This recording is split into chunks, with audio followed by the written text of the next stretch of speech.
All right. Hi, everybody. My name is Richard.lesperance. I go by the name of my man, Richard. Welcome to A Better Lifestyle. Today, I have the pleasure to have Sam Sells with me.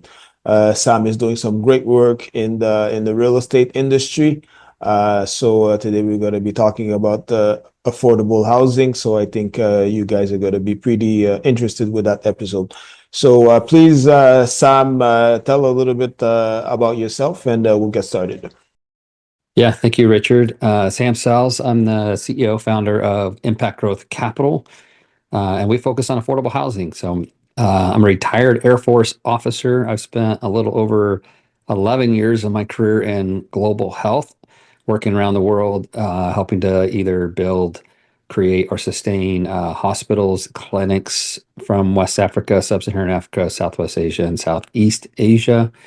Last project was a 500-bed hospital, refurbishing a 500-bed hospital in South Korea. I have a deep passion for helping other people.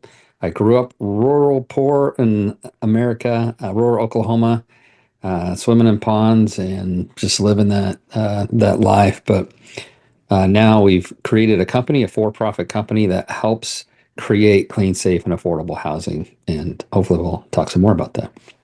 Good. So, how can we fix that problem in regards to affordable housing? I know you're in the US, so we'll talk specifically in the US. So, how can we fix that?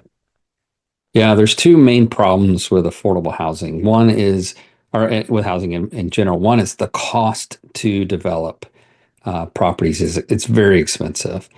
If you want to build right now an apartment complex, you could easily be in 250 to $300,000 per apartment, just in the development cost itself. And so if you think about a 1,200 unit or 1,200 square foot apartment uh, costing $250,000, that's why rents are so high because you can't, like a developer can't just build it and lose money. Like that doesn't work.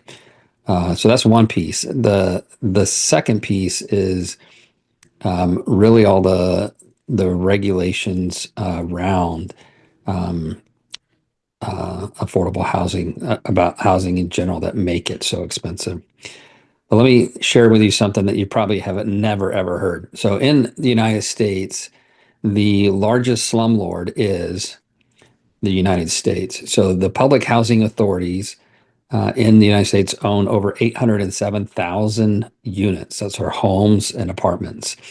807,000. Of those, 83% of those are older than 25 years old. Of all of those units, over 411,000 units are older than 50 years old, and they're slums. The Public Housing Authority runs all these slums all across the United States. So if you're driving in a city and you're looking at a place that's a slum, it's a good chance that the Public Housing Authority, the government, actually owns and operates that place. And it's insane.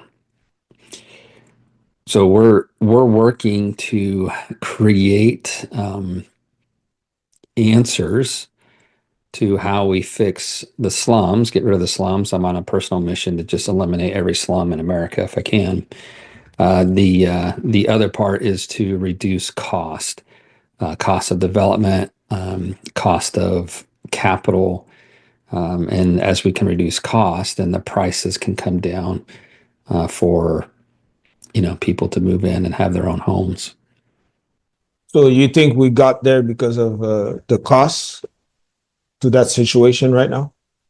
Yeah, there's supply and demand, so cost that's very expensive to build, and then the supply there's not as right now you would need 7.3 million more homes in America to meet the demand, and those are affordable homes, meaning that less than a third of your income goes towards the mortgage or the rent of your apartment or house.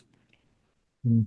Yeah, I had an episode last year with someone. He was talking about how many houses they would have to build. Like they're behind, like each year, how many houses they would have to build So, in regards to that now, what do you think the future holds now, for that? Yeah. So interestingly enough, we're working with the new HUD Secretary, Scott Turner. In fact, we're pitching an idea to him next week about one way to resolve public housing. So let me talk about this in two different pieces. Let's talk about public housing, those 807,000 units. The public housing authorities do not have the 250 billion dollars it would take to refurbish, revitalize, or replace all of those homes and apartments. So the only way that I see it is through a public-private partnership where developers can take on those distressed assets and clean them up and make them clean, safe places to live. But it would have to be in a way that makes money for the developer. I am a disruptive capitalist. I believe that we can use capitalism for good. We can use capitalism to help people, and the profits are what make it sustainable and repeatable, right? So that's one piece. On the supply side, there's a major issue, and it's political, right? You have now all these modular um, builders, these people that are trying to build basically homes in a manufactured setting, right? In a factory. So if you think of boxable, there's one called Bricks. There's a whole bunch of these different companies building these homes in a box. Tesla just came out with one. You can build these homes in a factory. The problem is that they don't meet code because code in every single state is different across America. So there's 50 different state level codes for how a house can be built. And then inside the city, cities have their own codes for how a house can be built. So think about it this way. Boxable built hundreds or got 8,000 or 10,000 orders for their homes, which are awesome. I've been in them, but they can't deliver those homes because you live in Austin, Texas. Austin, Texas has one set of codes, but I live just outside of Austin, Texas, and the town I live in has a different set of codes. And so now Boxable and these other manufacturers, they have to answer to thousands of different codes for different places, and it's just impossible for them to get their stuff approved. And so you could order a home, it's a fraction of the cost, maybe $140 a square foot or $100 a square foot to build versus $250 a square foot. And they can't even get approved. They can't even get their homes delivered. So that's a political issue. And that's something else that we're bringing up with the new HUD secretary and the new administration saying, hey, we need help getting these, a national level certification so that these homes can be delivered. What about in regards to the permits and all that? Are those processes like to get the permits, or they're fast or they're slow? It's super slow and it's getting worse. For example, we're trying to do a development here in a town called New Braunfels, Texas, one of the biggest or one of the fastest growing towns in America. New Braunfels, Texas, 2 months ago, changed a bunch of their building codes and require more permits. So now it takes even longer to get approvals, which is ironic because they're also saying we want more affordable housing. You're like, well, you just added 6 months worth of work, which adds a whole lot of expense because people got to work and people want to get paid as they should. And so now you've added a bunch more expense to me to develop. And I want to do affordable, but you make all these requirements and it becomes almost impossible. Worst case, I mean, when you look at New York City or you look at um, California, and you can have, I mean, you have to get a permit for your electricians and your plumbers and your dirt work and your utility and your fire and your, um, all these different permits. You could end up having to get 30 or 40 permits before you can cut earth and build a thing. And it's becoming insane. It's just insanity. And what about the zoning? Zoning fits right in there. So it's they're becoming more and more restrictive on zoning, but what we've seen is uh, even if the zoning says this is zone for residential or this is zone for multifamily apartments, you still have to go in there and still get approval to build the thing that you want to build. And it's with government workers. They're not on any timeline. They don't care. But It's like but eventually, if there's a demand for housing and there's no supply, there's gonna be a crisis already, which there is already. there is a crisis. Yeah. It's the crisis is getting worse. So 7.3 million homes today, according to the uh, National Coalition on Affordable Housing, their gap report. And then they by 2030 they expect 30 or sorry 16 million homes by 2030 that'll be needed. There's no way we can build that many. It's not going to happen. So what do you think? What's the way out of it? To me, there's two ways out of it.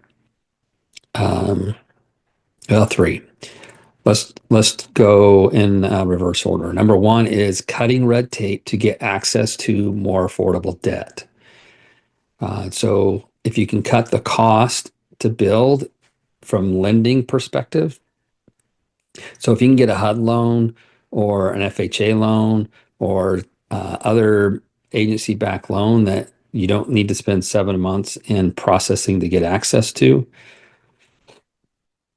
then you know you can get it done in 2 months, just like everybody else's, but it's considerably cheaper.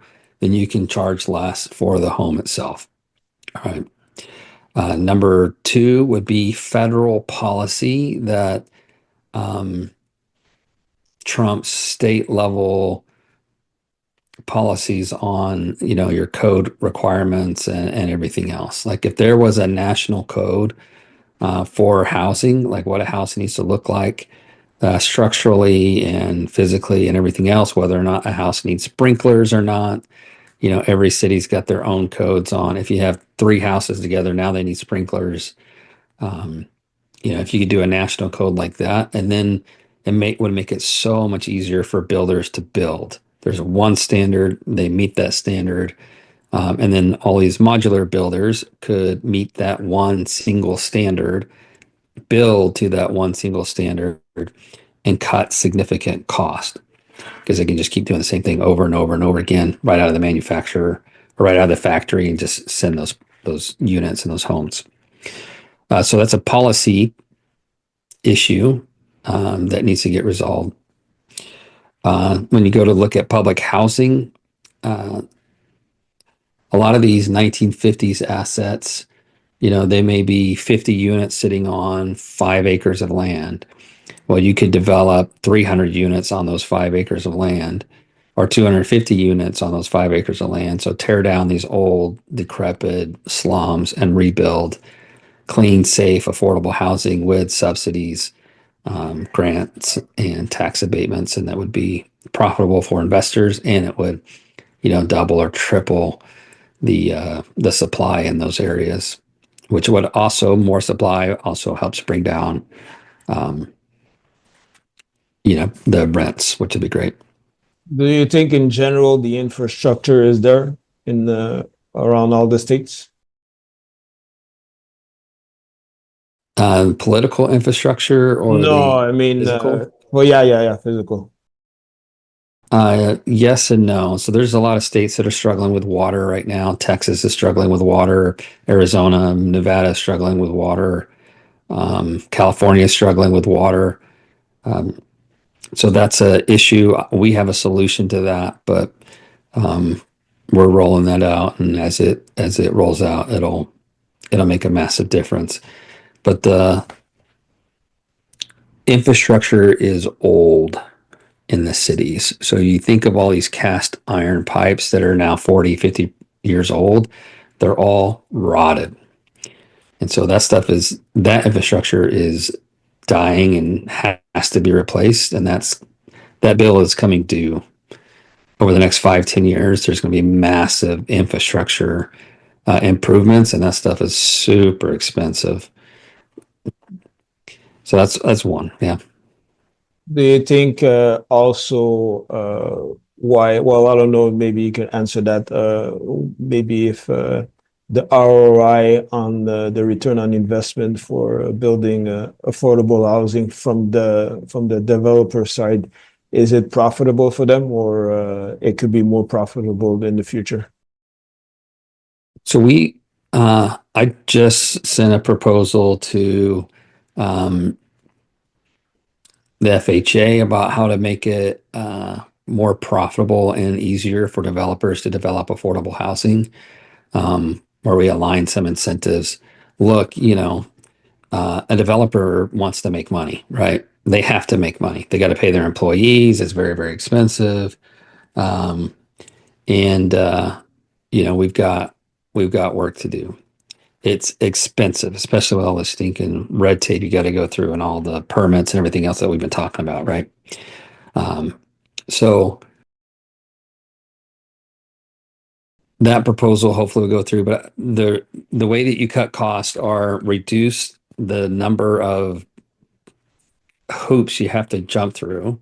And so I know the new administration is trying to cut a bunch of that red tape out of acquiring debt. So whether you're trying to get a 223F or one of the different HUD loans or Ginnie Mae or Freddie or Fannie or something like that. So if we can cut that debt cost down quite a bit, then you can you can reduce the cost of the project, reduce the cost of the project. It's going to go out to residents at a lower price. It was profitable though, no? And well, correct me if I'm wrong, in the 70s or the 80s and all that back then, or Yeah, it was back then because they didn't have all the extra requirements. So if you have to put in a $500,000 fire alarm system in your complex, that adds a lot of expense, which is good. We want to be safe. We want to, protect our residents. But it just starts getting really silly sometimes. The other thing is um, the only way it's profitable right now is if there's incentives from the government, low cost debt, grants, tax abatements, subsidies of some sort, where the government comes in and covers 10 to 20% of the cost of the project. That's which it. which they're working right now, the new administration, right? Right. Yeah. They're looking at different proposals. They're setting up a basically a task force to address like how do we solve this. And so I submitted a request, a proposal yesterday. We have proposals going up to HUD next week and the week after.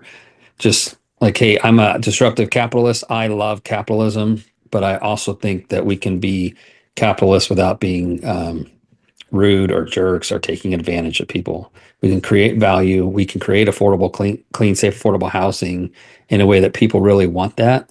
And it makes sense. But some things have to change at the political level for us to be able to do that. Co-living is, I think co-living on your side is pretty popular. People might not know, I don't know, I keep hearing about 3D printed homes. Can you talk to us about that? Yeah, there's a firm right here in Austin that does 3D printed cement homes, and they're awesome. They've been doing lots of different things. Icon, we've gotten quotes from them, and for what we want to do, um, it's not inexpensive enough, if that makes sense. So they can't do apartments, which we are trying to do hundreds and thousands of units at a time. So they do houses, awesome, and they are lower cost than other homes, and they're more efficient, which is great. but they're just not at a scale that we can deploy their capabilities. So if you're a single or you just want a house yourself and you wanted to build it at a lower cost, Icon with these 3D printed things, awesome. You should definitely do it. But for us, when we're trying to build 1,000 units or 2,000 units, it it just won't work yet. Uh, what was I gonna say? You're working, I think you're working with in Las Vegas. I think you have a fund that you created, and you also have a vision of how you want to do things. Talk to us about that. Yeah, so we're raising $300 million right now for a social impact fund or affordable housing fund.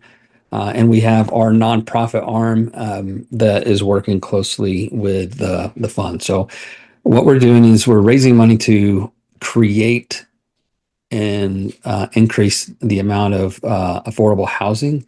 We're working with public housing authorities to try and privatize some of their housing. And we get those properties like on land leases, 99-year land leases. So we're getting the properties for almost free. The returns end up being pretty stupid on paper. We don't put that in our model, so we're just advertising a 2.2x on 5 years uh, in an 8% cash on cash return is our target. But when you subsidize these properties and do all the heavy lifting, the work that we're doing, it can be pretty awesome for our investors. It's also really awesome for the residents that we have. So one of the things we do that's different than pretty much anybody that I've met is when a resident loses their job. Let's just take an example. They lose their job. Most of the time, you have to evict them. It's the law. You can't give somebody free rent. They don't pay. You have to evict them. That's the law. All right. Now, what we do differently is we go get a nonprofit to help them. So help them get back on their feet, help them with job training, help them find another job, and meanwhile have their rent and utilities covered. All right. It makes our property more profitable. Our collections are much higher than other properties are. Our returns to investors are better. But it's also better for the resident. They don't get kicked out. Their kids get to stay in school. They're not disrupted. And, it's a very stressful time, anyways, for them. But now we get that stuff covered. So their stress levels go down. They're able to focus, get job trained, get another job, and stay in the same place. What would be your last words in regards to everything we talked about? I'm sorry, say that again. I said, what would be your last words in regards to everything we talked about? What do you see the future for affordable housing? The future that I see is more and more people like myself who really, really care about the humans who live in our properties. Our humans, our residents are the ones who pay the bills. They're our clients.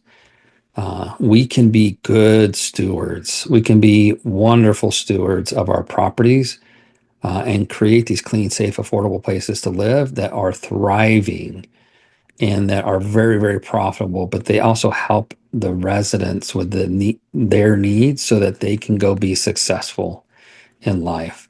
Whether they're on Section 8 and we're helping them get out, we've helped people go from being homeless to having a place to live on Section 8, and then helping them get jobs that increase their capabilities and then get off of Section 8, all while staying in our apartment complex, never leaving. They can, when they're ready, go buy a house. Wonderful. Super happy for them. That's what we want.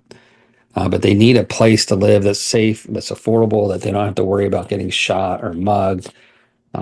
I see a future where there's more and more impact investors who want to make a difference with their money and make a return at the same time.